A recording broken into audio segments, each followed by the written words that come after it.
करेंगी। परंतु राधा, ये तुम्हारे पास आया कहाँ से?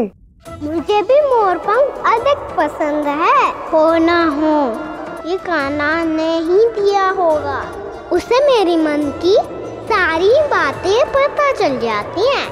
माँ, आज मैं ये वस्त्र धारण करूंगी। उचित है।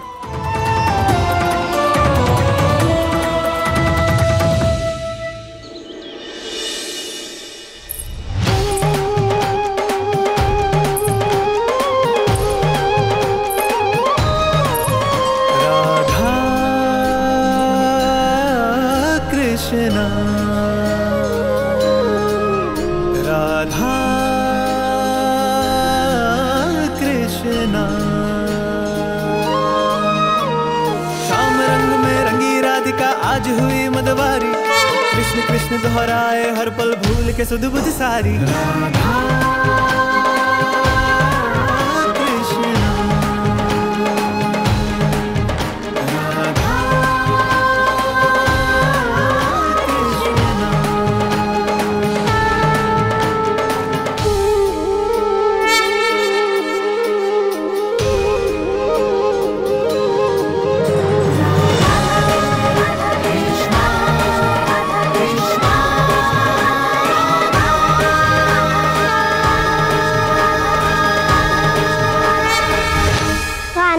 कैसी दिख रही हूँ? जैसे राधा रानी को दिखना चाहिए वैसे ही। दाऊ, आप बताइए। हाँ, अधिक सुंदर। कान्हा के अतिरिक्त ये मोरपंख केवल तुम पर सुंदर लग रहा है। धन्यवाद दाऊ। तो चले? चलो, आज कुछ ऐसा विशेष होगा जो ना पहले कभी हुआ और ना ही होगा।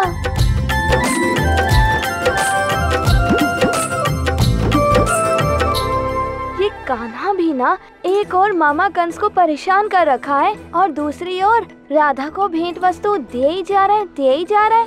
अब इन दोनों के मध्य क्या संबंध है, ये तो कान्हा ही जाने। टोली, स्मरण है ना, बड़ों ने हमें क्या चेतावनी दी है?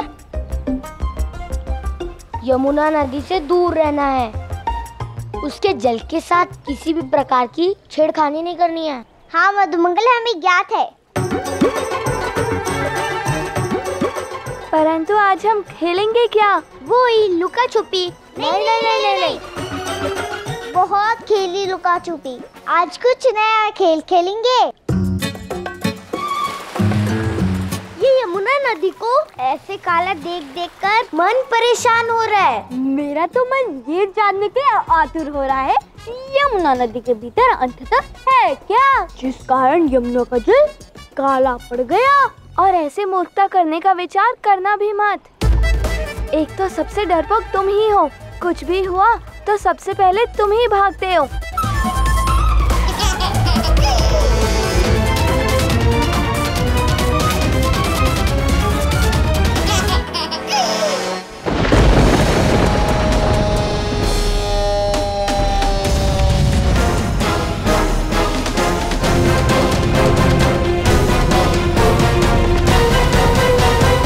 यमुना के काला होने का रहस्य जानने के लिए तुम सही स्थान पर आए हो कंस। तो बताइए गुरुदेव, यमुना का जल अकस्मात काला कैसे हो गया? ये सब क्या हो रहा है गुरुदेव, और इसका समाधान क्या है? समाधान जानने से पूर्व मैं तुम्हें एक कथा सुनाता हूँ कंस। गुरुदेव, अब क्या कथा कथन करना आवश्यक है? हाँ, आवश्यक है। तो बताइए गुरुदेव, अब आप कौन सी कथा सुनाने वाले हो? एक ऐसी कथा जो सारी समस्याओं से जुड़ी हुई है, जिसका आरंभ पाताल लोक से होता है। पाताल लोक से? हाँ, ये कथा है कद्रू और उसके संतानों की। ये कथा है महासर्प कालिया की। रमणीक नामक एक द्वीप पे कद्रू और उसके सारे सर्प पुत्र रहते थे। एक दिन त्रुटि से गरुड़ को चढ़ने वाला बलि का भोग स्वयं कालिया ने खा लिया, जिसके कारण से गरुड़ अत्यंत क्रोधित हुआ। गरुड़। कालिया तो वहां से भाग निकला, परंतु गरुड़ ने उसका पीछा नहीं छोड़ा। तब से गरुड़ सदियों से उसका पीछा कर रहा है। इसीलिए गरुड़ से बचने के लिए कालिया वृंदावन में यमुना के भीतर रहने के लिए आया। गरुड़ से बचने के लिए कालिया अब यमुना नदी के भीतर ही छिपा रहेगा।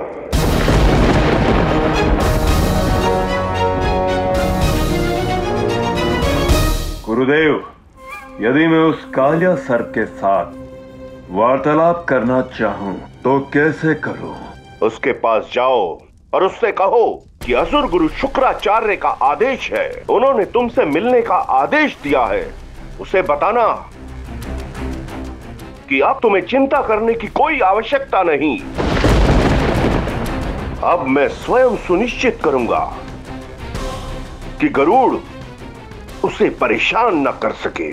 परंतु कंस, वहां जाओगे तो तुम स्वयं ये सुनिश्चित करोगे कि वो बाहर आए। उसे तुम पर विश्वास होना अत्यंत आवश्यक है। उसे विश्वास दिलाओ कि जो उसका शत्रु है वो अब तुम्हारा भी शत्रु है। और गुरुदेव, मैं उस कालिया सर्प को कैसे विश्वास दिलाऊं? उसका शत्रु गरुड़ है, अर्थात गरुड़ नारायण का वाहन है। और तुम्हारा शत्रु भी नारायण है, जो इस समय बालक रूप में वृंदावन में है। किंतु गुरुदेव, क्या वो कालिया सर्प मेरी बातों पर विश्वास करेगा? तुम्हें उसे विश्वास दिलाना होगा कंस। उसे स्मरण करवाओ कि कैसे कृष्ण ने आगासुर का वध किया, उसका अंत किया। जितनी पीड़ा उसके मित्र आगासुर को हुई, कह दो उसे कि उसके मित्र का अंत नारायण अर्थात उस मायावी बालक कृष्ण ने किया है। कंस, उसे कृष्ण का वध करने के लिए प्रेरित करो। ठीक है गुरुदेव, अब मैं उस महासर्प कालिया की सहायता से मेरे शत्रु उस कृष्ण का वध करूंगा।